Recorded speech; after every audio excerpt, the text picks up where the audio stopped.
बहुत सारे लोगों को ये लगता है कि ज़मीन बेच के डॉक्टर बनाया होगा। अगर हमने ज़मीन बेची भी होगी 5-7 बीघा या एकड़, डॉक्टर बनने में आपको पैसा कितना लग गया? कि आप 2 डिफेंडर ले सकते हो, इतना पैसा लग गया। कहा जाए कि आप चांदी की चम्मच लेकर पैदा हुए हैं, तो ऐसा नहीं लगता कि आपके लिए डॉक्टर बनना ज़्यादा आसान है? रिश्तेदारों को लगता है कि मुझ में थोड़ा ईगो है या घमंड है।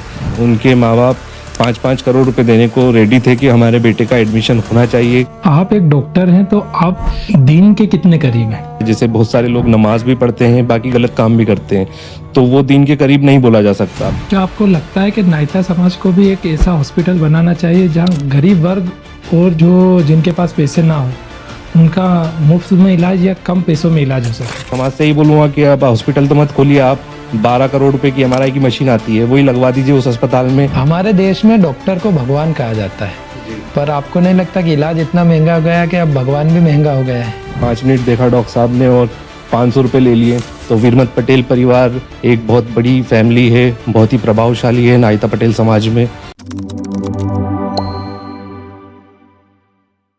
आज के एपिसोड के स्पॉन्सर हैं जीवांता health house, Khajrana, Indore.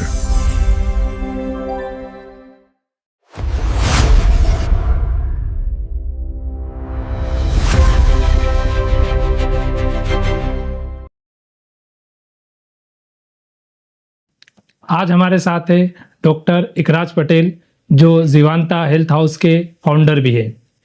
जीवांता health house जहां अनेक प्रकार की जांचें और इलाज की सुविधाएं उपलब्ध है, तो स्वागत करते हैं उनका।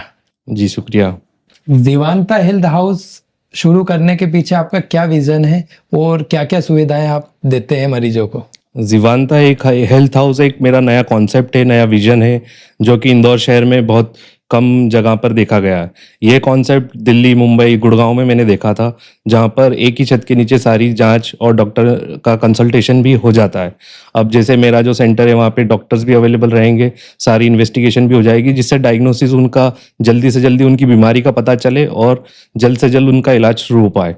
अब पेशेंट हॉस्पिटल जाने से थोड़ा कतराते हैं कि हॉस्पिटल गए तो कहीं उन्हें एडमिट ना कर लें, और वहाँ पे टाइम कंज्यूमिंग भी थोड़ा रहता है। तो उसमें मेरा यही था कि जल्द से जल्द पेशेंट की बीमारी का भी पता चले, उनकी तुरंत जांचें भी हो जाए और तुरंत पेशेंट को फ़ायदा हो। ये मेरा एक विजन था, जो कि एक थोड़ा इंदौर के हिसाब से नया कॉन्सेप्ट है। आपके साथ और कितने डॉक्टर काम करते हैं? हमारे साथ जैसे एक न्यूरोलॉजिस्ट है doctor Vipin Patel sir, obs gynae में भी मैडम है, ENT में भी मैडम है, पीडियाट्रिशियन भी है, और मैं खुद एक MD मेडिसिन हूँ, जो कि सर से लेकर पाँव तक सारी बीमारियां मैं खुद देखता हूँ।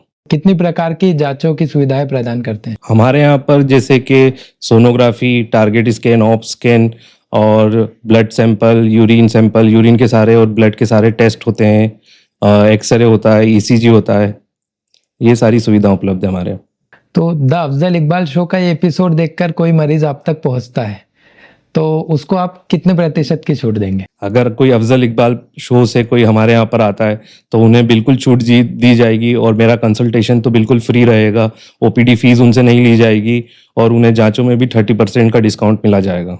आपको डॉक्टर बनने में बहुत संघर्ष करना पड़ा, तो इस बीच आप घर से बाहर भी रहे हैं, तो कुछ किस्से कहानियाँ रही होगी? ऐसे तो बहुत सारी कहानियाँ रहती है कि जो हुई है। संघर्ष तो मतलब हर टाइम ही कुछ ना कुछ रहा है, परेशानी रही है, कुछ ना कुछ मतलब पढ़ाई से रिलेटेड रहा है, कुछ फाइनेंशियल रहा है, बहुत सारी चीज़ें पर्सनल भी रहती है वो उसमें। जैसे कि पढ़ाई से रिलेटेड, अब मुझे जब पढ़ना रहता था तो घर पे मैं पढ़ाई बिल्कुल नहीं करता था। मतलब जब मेरी एग्ज़ाम आती थी तो मैं 2 से 3 महीने घर के बाहर ही रहता था। ये MBBS के टाइम की बात बता रहा हूँ मैं। उसमें ऐसा होता था कि घर पे रहो तो घर पे डाइवर्ट, बहुत सारी चीज़ों में डाइवर्जन, डिस्टर्बेंस बहुत रहता था कि घर वाले बोलते थे 5 मिनट ही तो लगेंगे, वहाँ पे चले जाओ, ये कर लो वो कर लो। तो मुझे वो उसमें टाइम लगता है कि 1 घंटा ही जाएगा, बाकी उससे पूरा पूरा दिन भी वेस्ट हो जाता था। तो इसलिए जब एग्जाम टाइम रहता था तो मैं इंदौर में ही रहता था, बॉम्बे हॉस्पिटल के पास। मेरे फ्रेंड जो मेरा दोस्त था सैफ मलिक, उसके साथ मैं पढ़ाई करता था। तो 3 महीने तक मैं घर तक भी नहीं आता था, मतलब 5 मिनट की दूरी पे मेरा घर रहता था, बाकी मैं वहीं पे रहता था, वहीं पे सोता था और वहीं पे पढ़ाई करता था। ऐसे और भी बहुत सारे स्ट्रगल्स हैं। MD में भी काफी डिफिकल्ट था पढ़ाई करना, और फिर तो मैं उज्जैन ही रह रहा था 3 साल, तो वहाँ पे अलग टाइप का स्ट्रगल था, नई जगह थी, नए लोग थे। आपने ये तो बताया है कि डॉक्टर बनने में संघर्ष लगा, मेहनत लगी, पर डॉक्टर बनने में आपको पैसा कितना लग गया? अब मैं इसका तो यही जवाब दूंगा कि आप 2 डिफेंडर ले सकते हो, इतना पैसा लग गया। डिफेंडर में भी मॉडल्स आते हैं। हाँ, तो आप समझ जाओ कि कितना लगा होगा। आप 2 डिफेंडर बता रहा हूँ, एक फरारी ले लो। घर वालों ने कभी आपसे कहा है कि जो पैसा आपकी पढ़ाई में लगा है 1.5 से 2 करोड़ रुपया, जो आपने कार के माध्यम से हमें बताया है, तो इस पैसे का अगर आप कोई ज़मीन खरीदते तो वो आज 8 से 10 करोड़ रुपए की होती। तो घर वालों ने तो बिल्कुल सपोर्ट करा है मुझे, तभी मैं यहाँ तक पहुँचा हूँ। उन्होंने ऐसा कभी कुछ ऐसा नहीं बोला, क्योंकि अगर जमीन तो पहले से ही है, प्रॉपर्टी भी है, बिजनेस भी जैसा जो चल रहा है वो चल ही रहा है। बहुत सारे लोगों को ये लगता है कि जमीन बेच के डॉक्टर बनाया होगा, तो वैसा कुछ नहीं है। अगर हमने जमीन बेची भी होगी 5-7 बीघा या एकड़, तो उसको हमने फिर 30-40 एकड़ दूसरी जगह पे जमीन भी ली है। तो ऐसा नहीं है कि सारा पैसा मेरी पढ़ाई में ही लगा है, दूसरे सोर्स से भी इनकम आती है। और घर वालों ने तो बिल्कुल सपोर्ट किया है मुझे। बहुत सारे लोग बोलते हैं कि गलत जगह वेस्ट कर रहे हो, ऐसे सवाल जो आपने पूछा ऐसे बहुत सारे लोग कर भी चुके हैं, बोलते भी रहते हैं। और कहीं ना कहीं हर किसी के माइंड में आ ही जाता है कि अगर मेरे माइंड में भी आता है ये, तो इसमें कोई नई बात नहीं है कि अगर मैं इतना 8-10 साल इधर इतना पैसा नहीं लगाता और दूसरी जगह करता कुछ और बिजनेस, बाकी जो मुझे इधर रिस्पेक्ट मिलती है, जो एक नोबल प्रोफेशन में काम करने को मिलता है, जैसे दुआएं जो मुझे मिलती है, वो आपको पैसे से नहीं आने वाली, जमीनों से नहीं आने वाली। जमीन को सिर्फ आप देख सकते हो। अगर मैं इधर पैसा नहीं लगाता तो मुझे इतनी दुआएं, इतने पेशेंट को मैं नहीं बचा पाता। जैसे अर्थरोज हॉस्पिटल में मेरे अंडर में 1.5-2 साल में 1000 पेशेंट एडमिट हुए थे आईसीयू के अंदर। उनमें से काफी ठीक हुए, काफी बहुत बुरी कंडीशन में आए थे, उनको मैंने अच्छी कंडीशन में डिस्चार्ज किया। फॉलोअप में भी मुझे आज तक भी दिखाते हैं और दुआएं मिलती मुझे। तो ये पैसे से अपन तोला नहीं जा सकता इस चीज को। आप एक सक्षम परिवार से आते हैं, कहा जाए कि आप चांदी के चम्मच लेकर पैदा हुए हैं, तो ऐसा नहीं लगता कि आपके लिए डॉक्टर बनना ज़्यादा आसान है किसी और के मुकाबले? डॉक्टर तो बनना चाहे पैसे वाला हो या गरीब हो, अगर आपके पास पैसा भी है, मैंने तो ये भी देखा है कि जिनके फैमिली के उनके माँ बाप 5-5 करोड़ रुपए देने को रेडी थे कि हमारे बेटे का एडमिशन होना चाहिए, कितना भी पैसा लगेगा हम लगाएंगे, उसका एडमिशन भी करवाएंगे, इसको डॉक्टर बनाएंगे। बाकी वो नहीं बन पाए। क्यों नहीं बन पाए? क्योंकि उन्होंने पढ़ाई नहीं करी। काफी उन्होंने ट्राई करा, बाकी नहीं हो पाता है। अच्छा खासा पैसा होने के बावजूद भी बहुत सारे डॉक्टर्स नहीं बन पाते। ये बहुत सारे लोगों को मैंने देखा है और मैंने खुद ने मेरी अपनी आंखों से देखा है कि ऐसा होता है कि पैसे से ही सब कुछ नहीं खरीदा जा सकता। और खरीदना नहीं बोलेंगे इसको, मतलब इसमें यही है कि मेहनत करोगे आप, पैसे लगते हैं आजकल सब चीजों का। मतलब प्राइवेट मेडिकल कॉलेज की फीस ही इतनी ज्यादा है, तो उसमें आपको वो भी सरकार ने तय कर रखी है, तो उसमें आप कुछ थोड़ी कर सकते हैं। अब वो सीट सब लीगल है, सब तरीके से दिया जाता है, तो उसके लिए भी आपको क्वालिफाई होना पड़ेगा, नंबर लाने पड़ेंगे, मेहनत करना पड़ेगी, तब जाके होगा। और अगर कोई गरीब है, अगर वो मेहनत करेगा तो उसका भी एडमिशन होगा, उसको कोई रोकेगा तो है नहीं। ऐसा भी कहा जाता है कि अगर कोई अमीर परिवार से एक डॉक्टर बनता है तो ऐसा कहते हैं कि उसकी डिग्री फर्जी है और वो एक फर्जी डॉक्टर है, खरीदी हुई डिग्री है। नहीं, ऐसा कुछ तो नहीं बोला जा सकता। अगर मैं खरीदा हुआ रहता तो आज मैं इस मुकाम तक, इतने पेशेंट मुझसे ठीक नहीं हो पाते, मैं इतना कॉन्फिडेंट नहीं रहता, और आप मुझे बुलाते ही नहीं। मैं यहाँ पे बैठा हुआ हूँ, मतलब कुछ देख के आपने मुझे बुलाया है, यहाँ पे इनवाइट किया है, मतलब मैंने कुछ ना कुछ अच्छा किया होगा। कि अगर मेरा एडमिशन एनआरआई से हुआ तो वो तो आपकी फीस है, सरकार को ही पे कर रहे हैं, अलग से कोई आपने इलीगल तरीके से एडमिशन थोड़ी लिया है। नीट पीजी एग्जाम दिया हमने, उसमें पूरा सिलेक्शन हुआ, उससे फिर जो एडमिशन होता है उसी पूरी प्रक्रिया से एडमिशन लिया और पढ़ाई करी, फिर उसको पूरा क्लियर करा, उसके बाद पास हुए, तब जाके डिग्री मिली। पूरी मेहनत संघर्ष सब कुछ लगा, पैसा लगा, पैसा बहुत ज्यादा लगा, बाकी नॉलेज है मेरे पास, तो जिस वजह से मेरे पास पेशेंट भी आते हैं। फिर मैं एक नया सेंटर भी खोल रहा हूँ, तो वो इसी वजह से खोल पा रहा हूँ कि मुझे नॉलेज है और मैं कर पा रहा हूँ। अगर मुझे फर्जी डिग्री रहती तो मैं यहाँ तक तो नहीं पहुंच पाता। क्या रिश्तेदार आपसे ये शिकायत रखते हैं कि आप उनसे मिलजुल नहीं रखते और ना ही उनके प्रोग्राम में शिरकत करते हैं? ऐसा बहुत सारे रिश्तेदारों को लगता है कि मुझ में थोड़ा ईगो है या घमंड है। बाकी मैं इस फील्ड में आया हूँ तो मेरा थोड़ा लाइफस्टाइल चेंज हो चुका है, जिसकी वजह से मैं काफ़ी इन्वॉल्व रहा हूँ। ड्यूटीज रहती थी पीजी मेडिकल में, जब मैं पोस्ट ग्रेजुएशन करने गया तो वहाँ पे बिल्कुल जैसे मैंने बताया इतनी लंबी लंबी ड्यूटीज रहती थी। उसके बाद सिर्फ 10 घंटे सोने को मिलते थे, फिर से ड्यूटी, फिर से वही 12 घंटे 24 घंटे 36 घंटे हॉस्पिटल में ही रहना, तो उसमें बिल्कुल टाइम नहीं मिल पाता था। फिर उसके बाद अभी जब मैं इंदौर आया तो फिर मैं यहाँ पे प्रैक्टिस चालू करी, तो उसमें भी इन्वॉल्व ही रहता हूँ। मैं अरविंदो भी जाता हूँ, अर्थरोज भी जाता हूँ और बाकी खुद का भी देखता हूँ। तो उसमें कहीं ना कहीं और फिर मेरी पहली प्रायोरिटी कि मैंने इतनी मेहनत करी तो मैं पेशेंटों को ठीक कर पाऊं। आप शादी ब्याह में या किसी के फंक्शन में नहीं भी जा पाओगे तो आप उनको ब्लेसिंग तो ऐसे यहाँ से दिल से भी दे सकते हो, वहां पे प्रेजेंस होना जरूरी नहीं रहता। बाकी कुछ कुछ लोगों को ये लगता है कि मुझ में कहीं घमंड है, ईगो है, मैं बात नहीं करता, मैं जाता नहीं हूँ बुलाने पर भी। बाकी मुझसे 90% टाइम अगर पर्सनली इनवाइट किया होगा तो मैं ट्राई करता हूँ, मैं चला जाता हूँ। तो कुछ कभी कभी बहुत बिजी रहते हैं, आपको भी पता है, अब इमरजेंसीज रहती है, ड्यूटीज रहती है, और पेशेंट को मैं पहली प्रायोरिटी देता हूँ। इस वजह से मैं काफी जगहों पे मेरे खुद की फैमिली के फंक्शन में नहीं जा पाता। जैसे आपने कहा कि अगर मुझे पर्सनली इनवाइट किया जाता है तो मैं टाइम निकाल कर फिर भी चले जाता हूँ। हाँ। तो ये जो जिनकी शिकायत है वो आपको पर्सनली इनवाइट नहीं करते? नहीं, पर्सनली फैमिली फंक्शन में ऐसा रहता है ना कि अब जैसे घर पे बोल दिया तो सबको आना है। अब उसमें ये रहता है मेरा कि अब पापा चले गए, दादा चले गए, चाचा चले गए तो ठीक है, मतलब अब बहुत ही जो क्लोज रहते हैं वो मुझे पर्सनली इनवाइट भी करते हैं, तो उसमें मैं बहुत बार नहीं जा पाता। तो ये से कहने का मतलब था मेरा। ऐसा भी होता होगा कि मेहमान घर आते होंगे और आपको क्लिनिक जाना हो तो आप दुआ सलाम करके आगे निकल गए तो बोलते होंगे कि ये तो बैठा ही नहीं पास में, या हाँ, ऐसा होता है, बहुत बार होता है, बहुत कंप्लेंट करते हैं। बाकी ठीक है, अब मैंने बता ही चुका हूँ कि अब बहुत सारी दिक्कतें रहती है। आप एक डॉक्टर हैं तो आप दीन के कितने करीब हैं? दीन के तो मैं काफी करीब हूँ, और दीन के करीब तो वही रहता है जो धर्म को भी फॉलो करता है, कर्म को भी फॉलो करता है। अब नमाज पढ़ना तो एक फर्ज ही है, तो वो जो कि हम करते हैं, पढ़ते हैं। ह्यूमैनिटी भी एक होता है, जैसे बहुत सारे लोग नमाज भी पढ़ते हैं, बाकी गलत काम भी करते हैं, तो वो दीन के करीब नहीं बोला जा सकता। बाकी लोग बोलते हैं कि नमाज पढ़ रहा है तो दीन के करीब होगा, बाकी उसके साथ साथ उसको कर्म भी सही करने चाहिए कि गलत किसी का ना करना, आपकी वजह से किसी का दिल दुखे, आपकी वजह से कोई परेशान हो, आप किसी का पैसा नहीं ले, आप ये सब चीजें अच्छी होनी चाहिए, तब आप दीन के करीब बोला जाएगा।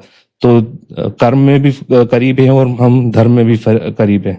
हार्ट सर्जरीज जैसे बाईपास ऑपरेशन और अन्य सर्जरीज आम हो गए, तो इनकी क्या वजह है? इनकी वजह लाइफस्टाइल चेंजेस काफ़ी आ चुके हैं जीवन में। पहले का लाइफस्टाइल अलग था, लोग काफ़ी मेहनत करते थे, दूर दूर तक जाकर काम करते थे, तो जिससे वो एक प्रकार की जो हार्ट प्रॉब्लम रहती थी वो बहुत कम पाई जाती थी। आजकल के ज़माने में आजकल लोग बैठे रहते हैं, खाना खा के तुरंत सो जाते हैं, बैठ जाते हैं, और उसमें भी जंक फूड का काफ़ी योगदान रहा है। काफ़ी चीज़ें ऐसी बढ़ गई है। नॉन वेज में भी नॉन वेज बहुत ज़्यादा खाते हैं, ऑयली चीज़ ज़्यादा खाते हैं, जो कि डायरेक्ट अफेक्ट करती है हार्ट को, जिससे कोलेस्ट्रॉल लेवल बढ़ता है और उससे चांसेस रहते हैं आर्टरी ब्लॉक होने के।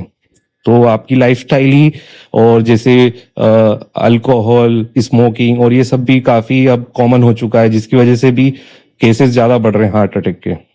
और यंग एज में भी इसी वजह से हार्ट प्रॉब्लम ज़्यादा आ रही है। जैसे एक तो जीन से भी आती है कि किसी के माँ बाप को अगर शुगर बीपी रहता है तो उनके बच्चों में भी शुगर आने के चांसेस रहते हैं। तो शुगर अगर रहती है तो फिर उसमें भी लोग नज़रअंदाज करते हैं, परहेज नहीं करते हैं, जिससे उन्हें डाइट फॉलो करना चाहिए। उस वजह से फिर हार्ट प्रॉब्लम्स बढ़ती जा रही है समाज में। जो किसान हैं वो अपनी लाइफस्टाइल में क्या क्या बदलाव कर सकते हैं, या उनकी लाइफस्टाइल में कौन सी बुरी आदत है जिन वजह से वो इन बीमारियों का शिकार हो रहे हैं, कोलेस्ट्रॉल बढ़ना, शुगर का बढ़ना और अन्य का? जैसा कि मैंने अभी आपको बताया ही कि एक तो फैमिली में जीन्स में ही ट्रांसफर होता है वो, कि अगर शुगर है माँ बाप को तो बच्चों में भी 90% चांसेस रहती है कि वो आती है।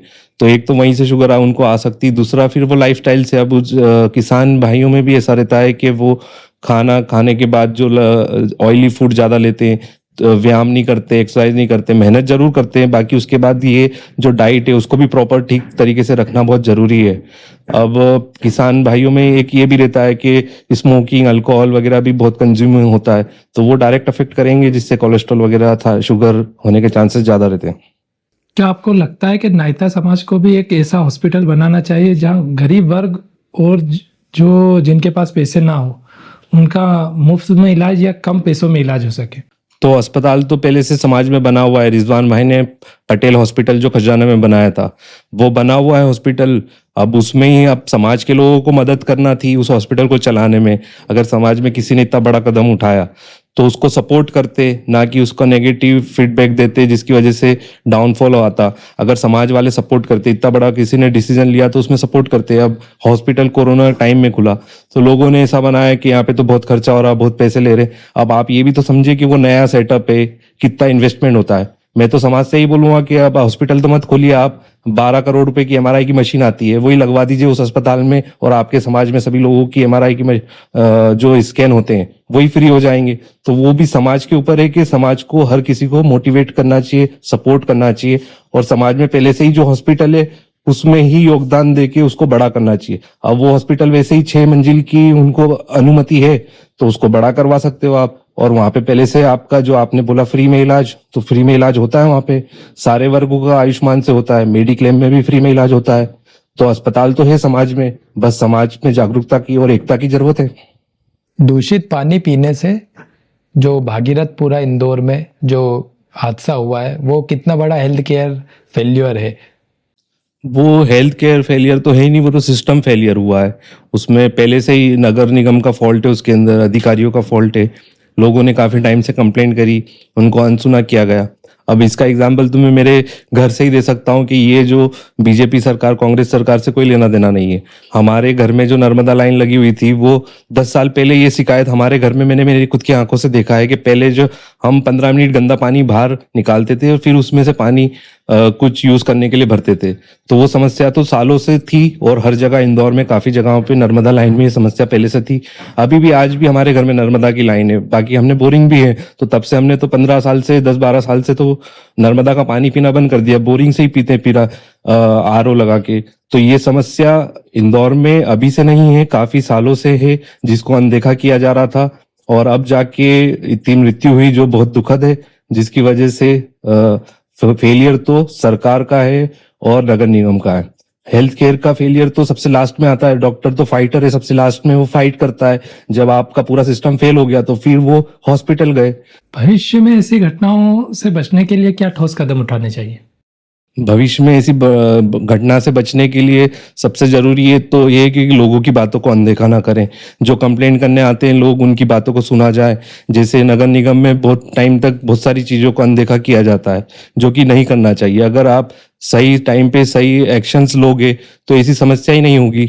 अगर आप सब काम सही तरीके से सारा सिस्टम करेगा तो ये समस्या तो बिल्कुल नहीं होगी।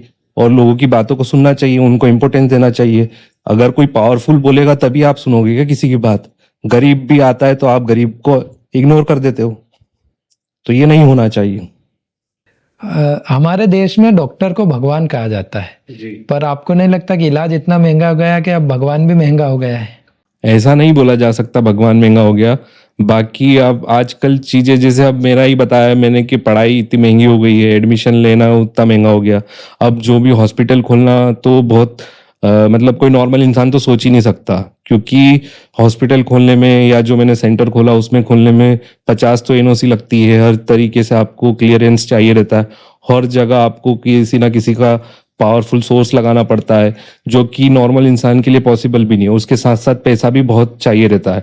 अगर जैसे मैंने एक एग्जांपल ही दिया था कि एमआरआई की मशीन ही सिर्फ एक जांच होती है एमआरआई की, वही मशीन 10 करोड़ रुपए की आती है। तो आप इससे अंदाजा लगा लो कि अगर कोई हॉस्पिटल खुल रहा है उसमें एमआरआई की मशीन 10 करोड़ की लगा रहा है, तो अब वो उसमें कुछ तो ऐसा फीस जो रहती है तो वो महंगी लगती है लोगों को। बाकी उसमें इन्वेस्टमेंट भी उस प्रकार का रहता है फिर। और सरकार की तरफ से ये सब मुफ्त में जो मेडिकल कॉलेज रहते हैं और गवर्नमेंट मेडिकल कॉलेज रहते हैं वहां पे मुफ्त में किया जाता है, क्योंकि वो सरकार की तरह। अगर कोई प्राइवेटली, अगर जैसे मान लो मैं ही हॉस्पिटल खोला हूं तो उसमें मैं चाहूंगा ना कि मैंने इतना इन्वेस्ट करा है तो कुछ ना कुछ उससे वो हो। मुफ्त में तो इलाज कोई पॉसिबल ही नहीं है कि कोई कर पाए जब तक किसी का सपोर्ट ना रहे। और इसलिए बोल रहे हैं कि बोला जाता है कि डॉक्टर महंगे हो गए। अब हमने 12 साल पढ़ाई भी करी, इतनी मेहनत भी करी। अब लोग बोल देते हैं कि 5 मिनट देखा डॉक्टर साहब ने और 500 रुपए ले लिए, तो अब वो हमारी मेहनत के हम पैसे ले रहे हैं। कोई आपको गाइड कर रहे हैं, दवाइयां दे रहे हैं, आपको ठीक कर रहे हैं।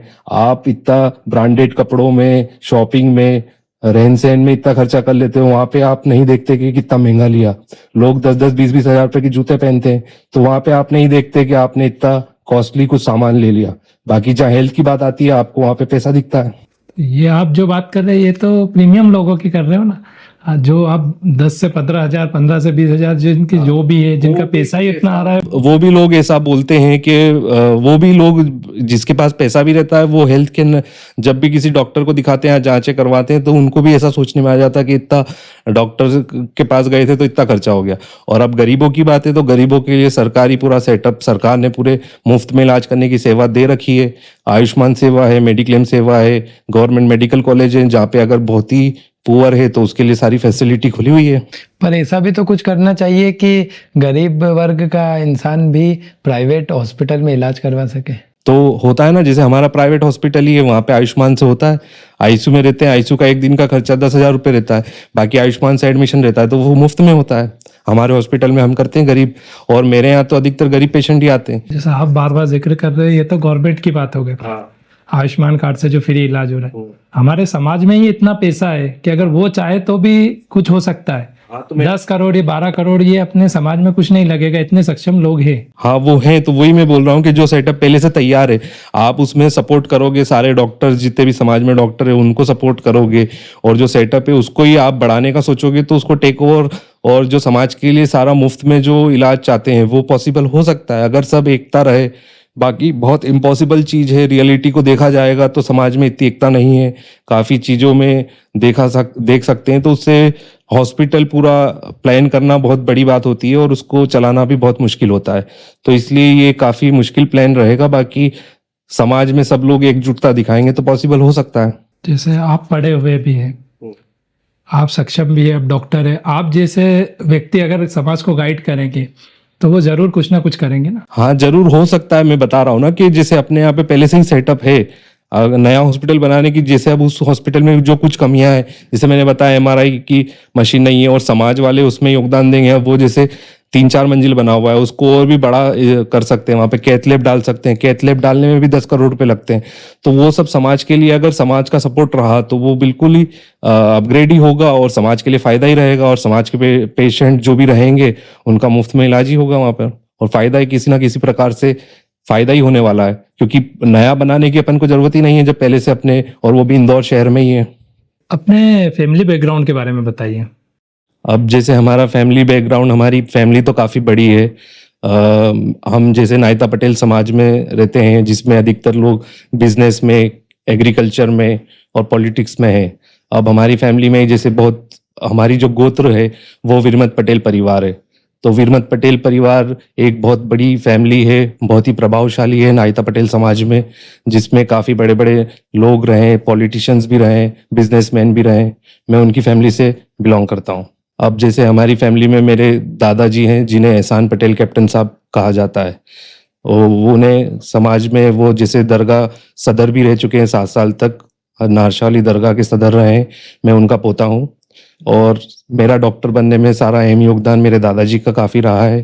काफ़ी उन्होंने सपोर्ट किया है मुझे, उनकी वजह से आज जो कुछ भी हूँ, मेरी फैमिली की वजह से, मेरे दादाजी की वजह से मैं इस मुकाम तक पहुँचा हूँ। आपके पिताजी का सहयोग रहा कि नहीं रहा आपको पढ़ाने में? मेरे पिताजी का भी बिल्कुल सहयोग रहा है, उन्होंने भी काफ़ी सपोर्ट किया है। बाकी उन्हें लगता था कि समाज में काफ़ी लोग बोलते थे कि डॉक्टर बन पाएगा कि नहीं बन पाएगा, क्योंकि इनिशियली मैं थोड़ा एवरेज स्टूडेंट रहा था जिसमें पढ़ाई में इतना रुचि नहीं थी 11-12 तक।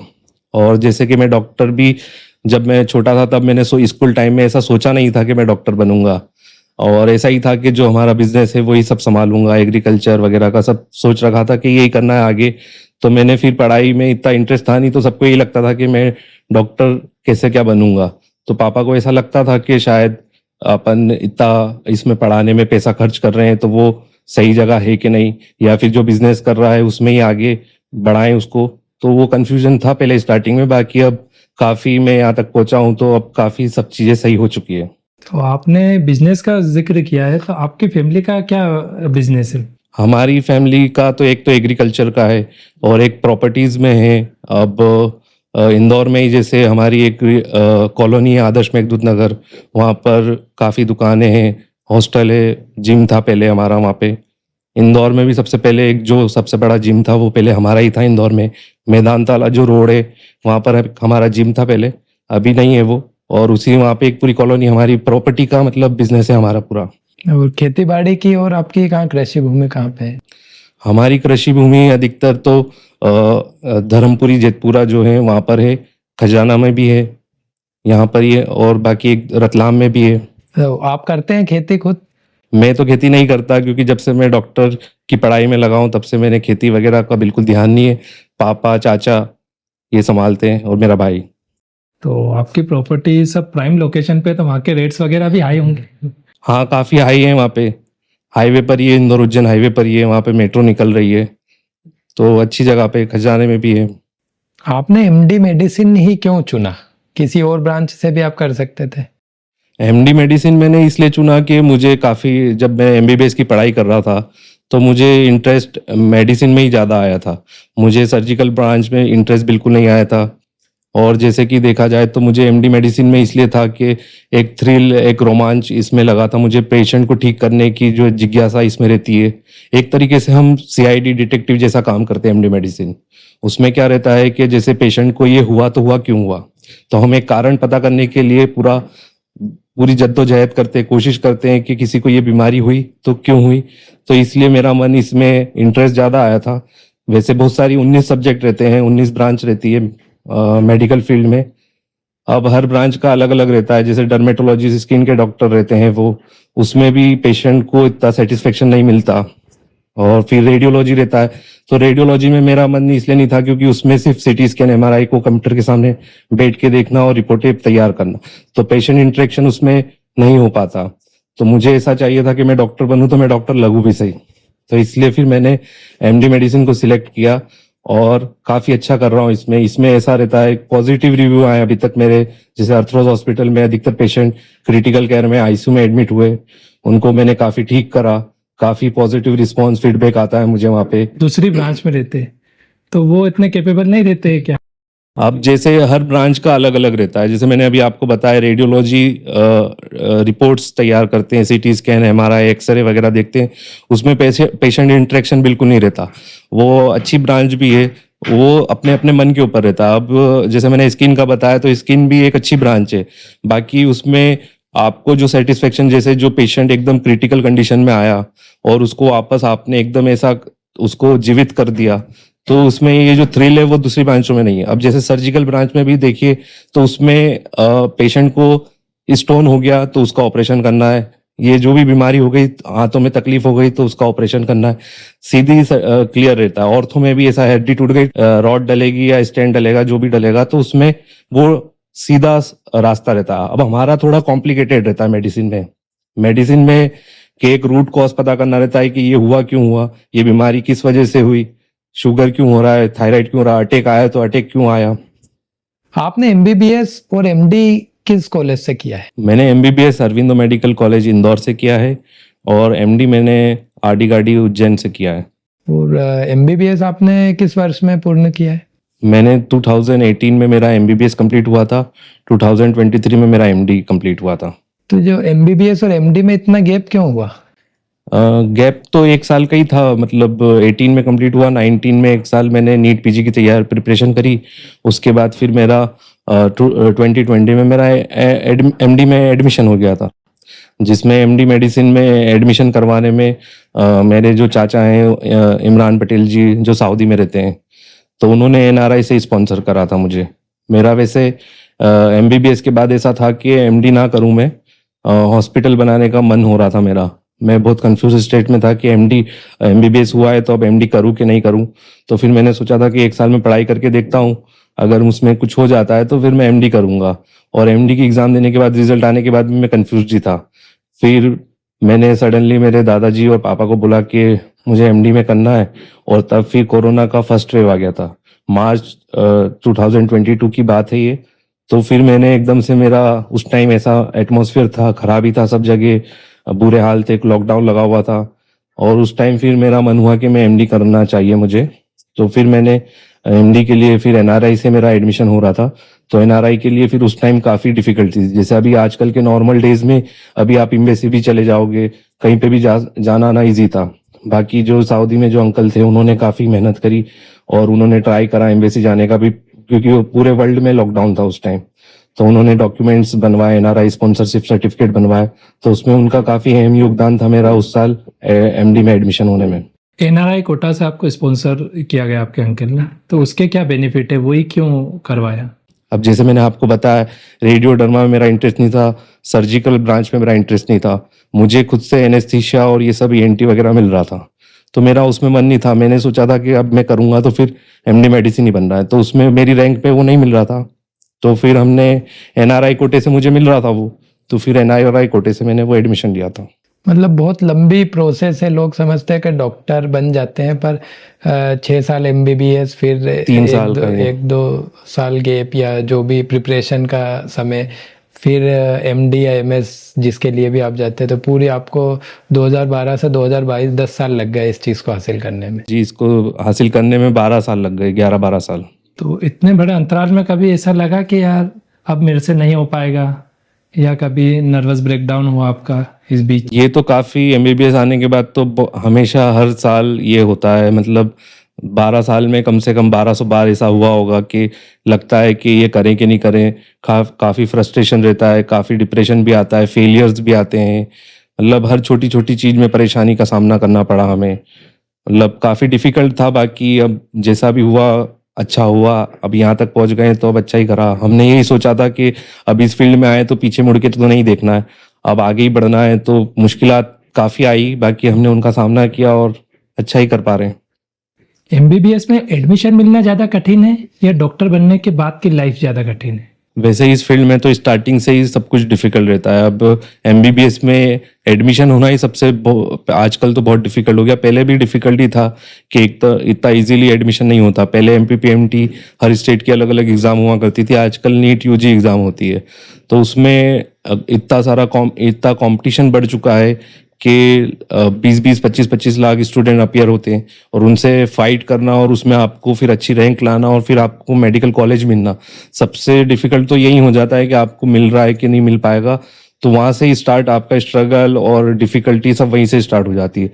फिर एमबीबीएस में हो भी जाता है तो उसके बाद तो और भी डिफिकल्ट चीजें होती है। अगर जैसे हमारी फैमिली का बैकग्राउंड देखे तो उसमें बहुत कम डॉक्टर्स रहते हैं, तो जिनके फैमिली में डॉक्टर्स नहीं रहते उनको काफ़ी डिफिकल्टी का सामना करना पड़ता है। जैसे डॉक्टर्स के जो बच्चे रहते हैं उनको सारी चीज़ें पहले से सब पता रहती है, उनके मॉम डैड सब बताते हैं कि कैसे क्या करना है, तो वो प्रिपेयर्ड रहते हैं कि ऐसा होगा, ऐसा हो सकता है, और वो हेल्प मिलती है उनको, कहीं ना कहीं सपोर्ट मिलता है। बाकी जो नॉन मेडिको फैमिली से अगर कोई मेडिकल फील्ड में आता है तो उन्हें तो काफ़ी ज़्यादा डिफिकल्ट है उनके लिए यहाँ तक पहुँचना।